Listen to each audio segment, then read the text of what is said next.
dan jingmu magerpa wei pa wei hala jing la jongi la din thei ni shin ra la dan ni so thola ki kamrang bayano ni shakri Day bandon jing ko jing wood basket na shisha ngin thau sha katahi Shamr shaka na katong ngin be ki kun ublay Slow jing kon kat barang yang kapon alitung in yay tray Kat barang sa pertay Bagya kamon jong uban yay le Bagin yo shong junong batla utray Katatong bangibe Kajing im hang ni hasla pertay Galong jing mareto Kat kibayay ni hadu bakun Lembadugin yosyo Ya utray sa kidagi jingle Luwan nong sanarp na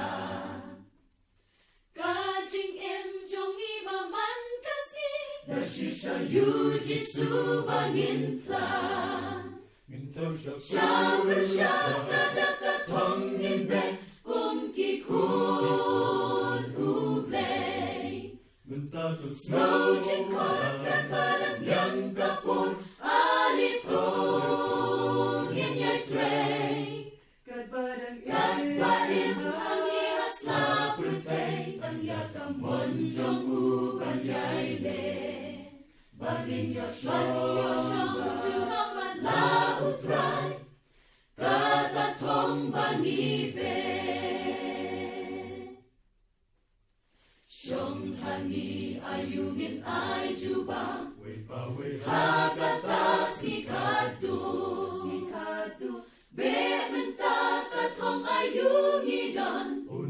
Di alyang nim yosyu Tambakam lalong bangin buteng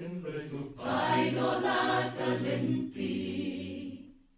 Siya bersya kadakatong inbe Dashisha latim tang katahi Siya bersya kadakatong inbe Kumki kun ublay Slow jingkot kat barang yang kapon Alitong in yay tray Kat baim ang ihas la pertay Ang yakamon jong uban yay le Bagin yosyong junong man la utray Katatong bangibe